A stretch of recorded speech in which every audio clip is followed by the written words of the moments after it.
ሰምተሃል? ሰምተሻል? ሰምታችኋል? በቴክኖሎጂ የዳበሩ ብቁና ተወዳዳሪ ወጣቶችን ለመፍጠር የስልጠና ዕድል መመቻቸቱን ያውቃሉ? እንግዲያውስ ፈጥነው በኢትዮ ኮደርስ ኢኒሼቲቭ ፕሮግራም ሰልጥነው ተጠቃሚ ሆኑ።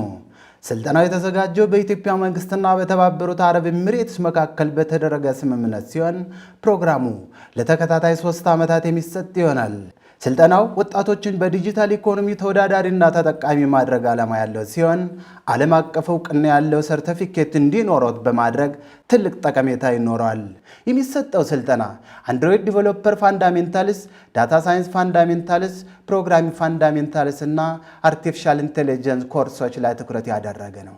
እንደ ሀገር 5 ሚሊዮን ወጣቶችን የስልጠናው ተጠቃሚ ለማድረግ የታቀደ ሲሆን በአማራ ክልል 767963 ወጣቶች የዕድሉ ተጠቃሚ ይሆናሉ።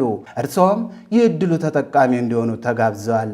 ስልጠናው በኦንላይን እና በማዕከል ደረጃ የሚሰጥ ሲሆን በኦንላይን ተሳታፊ ለሚሆኑ የዲጂታል ቴክኖሎጂ ክህሎት፣ ላፕቶፕ ወይም ስማርትፎን፣ ሞባይል፣ ኢንተርኔት እንዲሁም ኢሜይል አድራሻ ሊኖረዎት ይገባል። በኦንላይን መከታተል ለማይችሉ ወጣቶች በክልሉ በሚገኙ ሁሉም ዞኖች በተመረጡ የመንግስት ተቋማት፣ ዩኒቨርሲቲዎች፣ የመንግስትና የግል ኮሌጆች እንዲሁም በትምህርት ቤቶች የስልጠና ማዕከላት ተመቻችቷል።